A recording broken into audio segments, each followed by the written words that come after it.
Welcome to Prestige Recap, your collection of book summaries on topics such as self-realization and entrepreneurship. Summary of the book, Tools of Titans by Timothy Ferriss. Author information. Timothy Ferriss is an author, investor, TV host, podcaster and entrepreneur.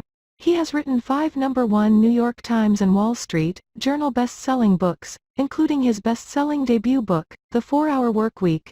Since, he has had his own TV series, The Tim Ferriss Experiment, and his own TV show, Fear, Less, with Tim Ferriss. In the latter, Tim has interviewed a wide range of people, including highly successful CEOs and sportspeople. One of Tim's most famous guests was LeBron James. Tim now has one of the most popular podcasts in the world, The Tim Ferriss Show. His podcast has exceeded 500 million downloads, and he has subsequently been called the Oprah of audio by The Observer. Tim is an early-stage technology investor, advisor in some of the world's biggest companies, like Facebook, Shoplift, Duolingo and Umber. He is also on the advisory board for Donors Choose, an educational nonprofit. It is the first charity to make the Fast Company list of the 50 most innovative companies in the world. Finally, Tim has spoken at some of the most innovative organizations, including Google, MIT, Harvard Business School, Nike, Facebook, the CIA and Microsoft. Introduction. Tools of Titans is a Bible of the best advice Tim Ferriss has learned while operating his podcast. Tim has interviewed over 200 successful individuals on his podcast, The Tim Ferriss Show. These guests range from super celebs, like Jamie Foxx and Seth Rogen, to extreme athletes and black market biochemists. That said, what each of these individuals shares is a recipe for success. This book contains an integration of all the insightful tools, tactics, tips and tricks offered by these podcast guests. Part 1. Health. Extreme athletes have some of the best health tips. Amelia Boone. One of the most extreme sports to emerge in recent years is obstacle course racing. This sport involves competitors having to run long distances but with the added challenge of several barriers along the way. For example, participants have to duck under and climb over walls, cross bodies of water, crawl under barbed wire and even run on fire. Although relatively new, this sport has grown to become very popular. The most successful of the sport's major stars is Amelia Boone. Amelia has placed first in 30 obstacle races and has previously participated in the world's hardest competition, Toughest Mudder. This competition includes the obstacles previously outlined and lasts for 24 hours without any breaks. During this time, Amelia was able to cover a 90-mile course and overcome almost 300 obstacles. Arguably the most critical part of Amelia's success is her ability to recover. Recovery is essential for all sports. Amelia's body is under extreme pressure when competing in these tournaments. So, she is in a great position to provide insightful tips for recovery. Amelia explains she blends beetroot powder with hydrolyzed gelatin before every race and training session. Gelatin is a flavorless nutrient derived from boiled animal bones and skin. Amelia describes this drink as being crucial for the regeneration of her connective tissues. Another tip provided by Amelia is a specific way to improve your strength and posture. She describes the hamstrings as one of the most essential muscle groups for overall strength and posture. So, every day she aims to roll her feet over golf ball to stimulate the hamstrings. Wim Hof. Wim Hof is an athlete who has excelled in sports located in some of the most challenging climates. Wim is renowned for his performances in extreme cold, so, he has been given the nickname, the Iceman. Wim has broken over 20 world records in icy climates, including a 7,500-meter climb of Mount Everest while wearing nothing but shorts and shoes. Despite these feats seeming extreme, ice has been used for health benefits for decades. For example, ice baths are a standard part of any top athlete's post-match routine. That said, some athletes go above and beyond to utilize the benefits of the cold. Surfing champion Laird Hamilton and self-improvement guru Tony Robbins both work in environments that incorporate cold exposure.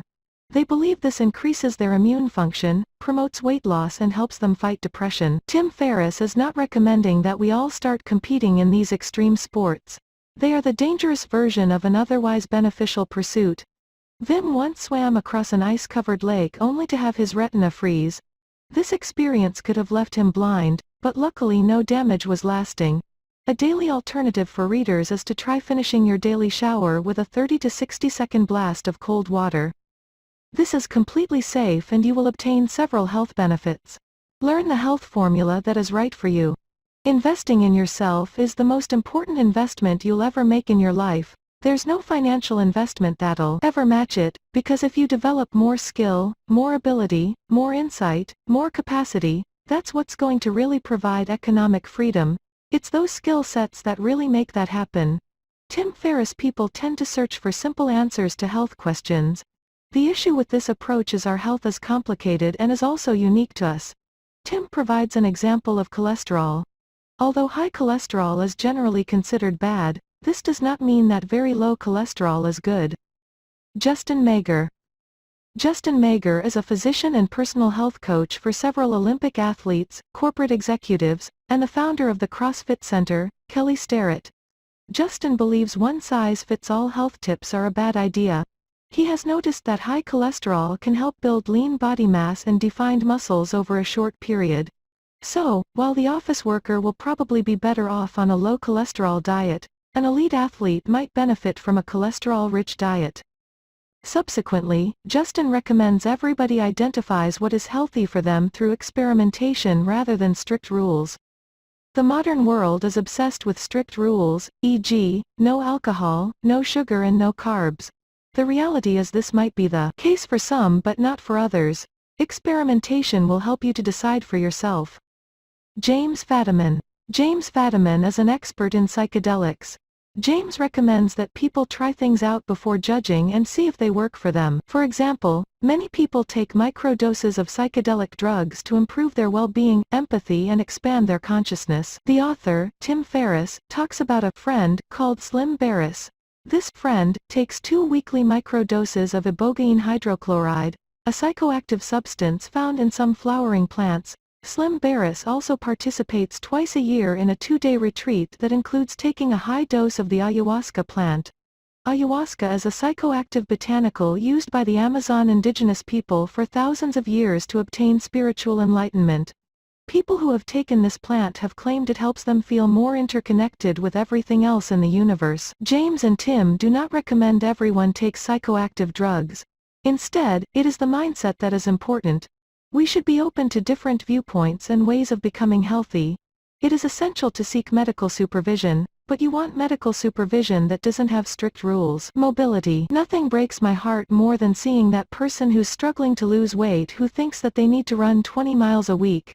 They have no desire to do it, their knees hurt, they hate it, and they're not losing weight. And I'd like to say, well, I've got great news for you. You don't ever need to run another step a day in your life, because there's no value in that.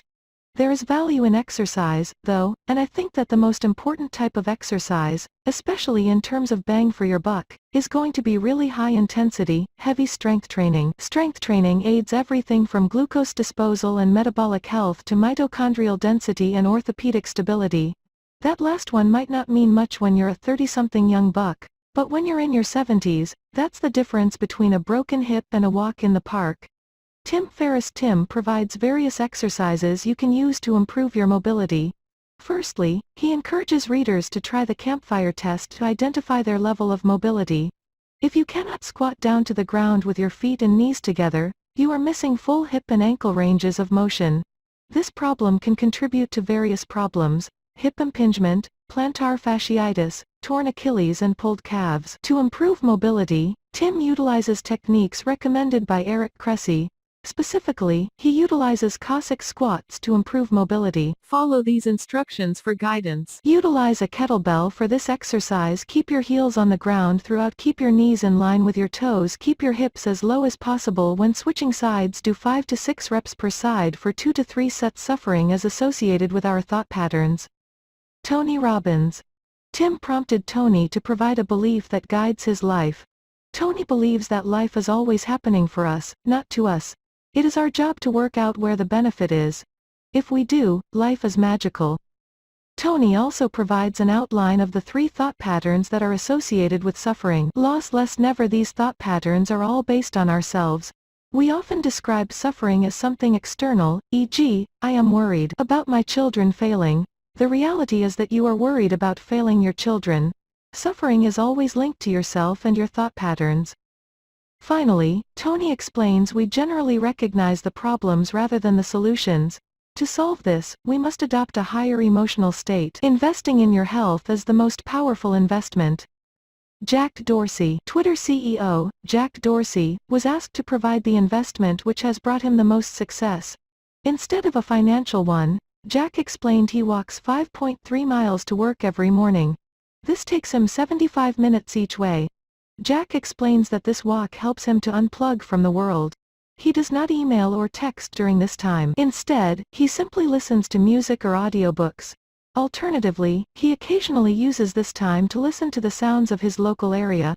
He uses the sounds and sights of San Francisco as inspiration for imaginative thoughts and potential ideas. Part 2. Wealth. Seek out difficult jobs. One of the most common tips for successfully becoming wealthy is hard work. That said, Tim explains your experiences of having worked a tough job in the past are as important. If you engage with a demanding job, this will give you the drive to attain the success that can help you leave this job. Chris Sacca. Chris Sacca is a successful investor in the San Francisco Bay Area. Chris was exposed to this lesson, getting a hard job, by his parents from a young age. Sacca and his siblings had a summer of two halves. The first part of their summer was spent interning with a high-powered relative. For example, at the age of 12, Chris was teamed up with his godbrother's father. He was the lobbyist in Washington, D.C. So, Chris spent his summer, pre-adolescence, sitting in meetings with members of Congress. Chris even learned how to convince these members to endorse specific bills. Chris then spent the second half of his summer working in a far less prestigious job. For example, one of Chris' first jobs was servicing septic tanks. So, he shifted from working alongside members of Congress to working alongside filthy buckets of excrement. Importantly, though, both jobs were complicated. Recognizing the benefits of being an executive and experiencing the difficulties associated with cleaning septic tanks should provide you with ample motivation. Then, you can start taking the required steps to move in the right direction. Tim explains that these initial steps won't necessarily be straightforward. Seth Godin. When you start taking the initial steps toward success, you must remain positive. Seth Godin is a successful publisher. He claims that he obtained his success by keeping track of every positive thing in his life, even during those early steps. People tend to spend significant time thinking about their failures and the negative events in their lives. But, focusing on your failures will only leave you feeling defeated. You are allowing this adverse event to continue to hurt your life. Instead, Seth recommends you focus on the times you were successful, brave, or helpful. Focusing on your positive moments will empower and encourage you to do even greater things in the future. Create long-term systems rather than short-term goals. Scott Adams. Scott Adams is the writer of the comic strip Dilbert. Dilbert is about an office worker who is, in many ways, the perfect antihero. There is nothing particularly special about Dilbert, but he is still a successful character. Scott Adams attributes this success to him forming systems rather than achieving goals. People tend to focus on short-term goals when pursuing their personal success. For example, many businesses fail because the owners expect immediate results. They have quit their job and decided to pursue something that they expect to work on instantly. After a few failures, these people will then head back to their old jobs. An example of a system to pursue is one that has an impact once you look at the bigger picture. A project may be doomed to fail if short-term goals are your aim. For example, engaging with creative pursuits should not just be to create work that would fit well in an art gallery. Some may view art without potential wealth as a failure. In reality, you are building a new skill by creating different types of art. These skills will then be extremely useful later down the line when you may need these skills for a specific project. For example, Scott Adams started blogging many years ago. His blogging took up much of his time and he had little to show for it in added income. That said, he knew it would be worthwhile as he was still working within his system. The experience he gained from writing this blog helped develop his writing style.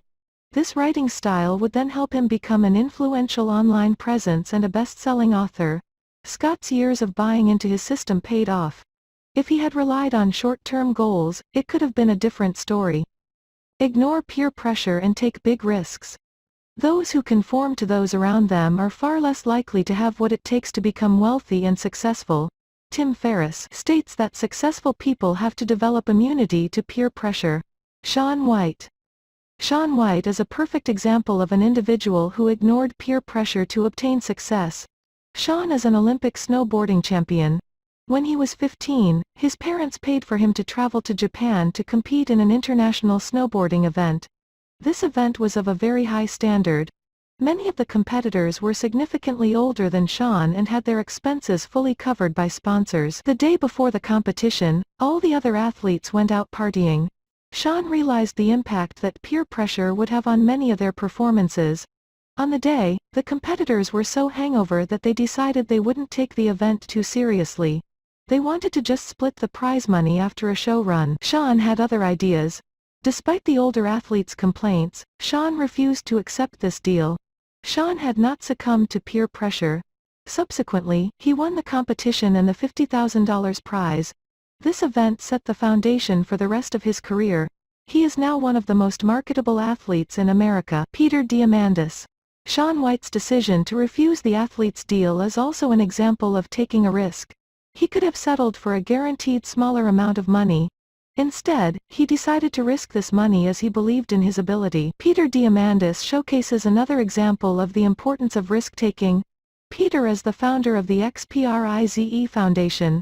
The XPRIZE Foundation offers an award for people who produce innovative solutions for space exploration. Peter decided that the winner of the prize should receive at least $10 million.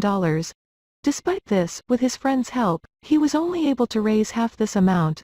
The natural action from many people at this point is to give up. Instead, Peter took a risk. In 1996, Peter invested his money into a massive fundraising event. Spending his money on this fundraising event paid off. The sponsors were reassured by the magnitude of the event he had put on, and the donations began pouring in. Without Peter taking a risk, this prize would never have existed. Instead, he did take a risk and the prize was awarded for the first time in 2004. Plan ahead to achieve success. Arnold Schwarzenegger. Arnold applies a winning mentality to all he does. During his bodybuilding competitions and now in his movies, he is not there to compete. Instead, he is there to win. Arnold's confidence comes from his vision. He is a big believer in the idea of clear visions making life much easier. Arnold is also an avid chess player and has been for years. Chess requires players to think many steps ahead. In some ways, Arnold did this with his investments. Arnold started making his millions before landing substantial movie roles.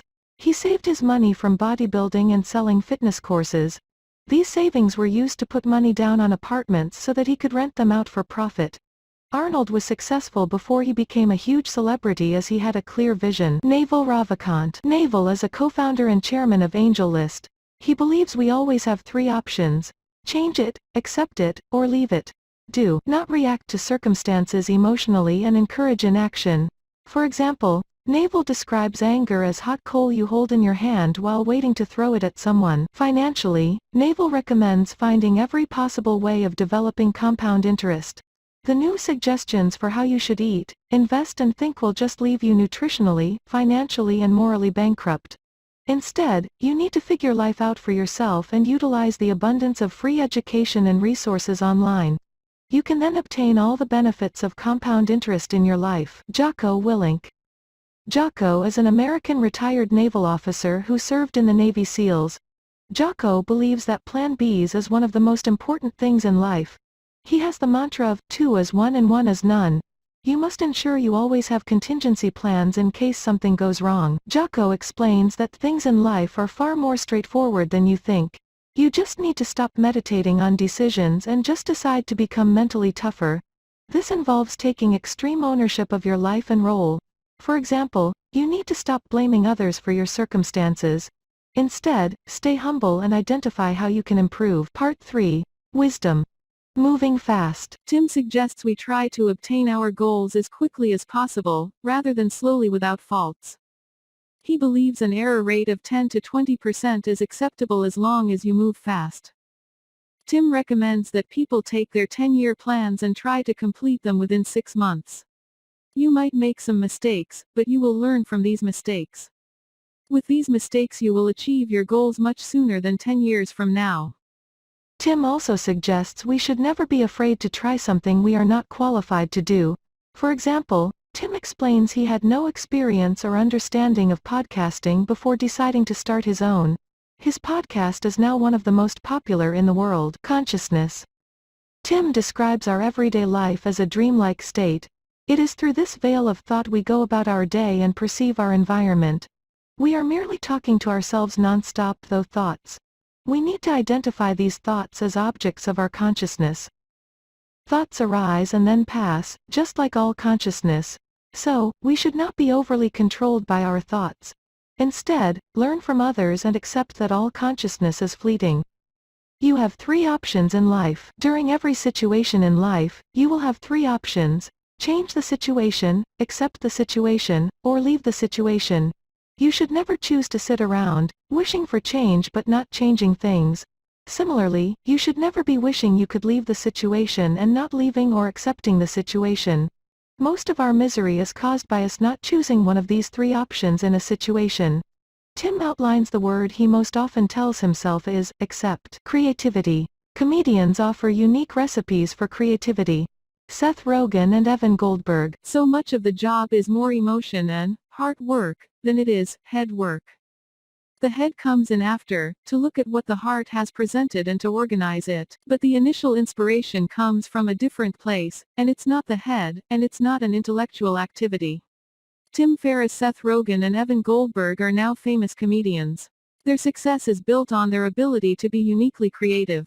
These 2 provide 3 basic recipes for life and creativity. Work with what you know. As young artists, these comedians had an overwhelming desire to have more sex. This compulsion offered the inspiration for Superbad, which became a huge film success.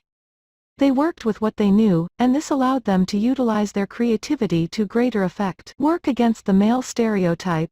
The second strategy was given to these 2 comedians by their mentor, Judd Apatow. He told them to challenge the male stereotype that they should be blocking out their emotions. Judd claimed that the most crucial thing in life is our emotions. So, we should be using these emotions to communicate our creativity to others better. The most effective filmmakers utilize this emotional side to develop movie characters with at least one emotional wound that needs to be healed. Smoke weed to get the creative juices flowing. Both comedians believe marijuana is a fantastic tool for getting your creative juices flowing. The 2 have learned so much about marijuana that they have different strains for different situations. Live your life and embrace fear. Tim encourages readers to think about the last time they were on holiday. Were you more productive after this holiday? Often the answer is yes. People attribute this greater productivity to being well rested. Another explanation is this productivity is associated with you having recently had inspiring experiences. Whitney Cummings.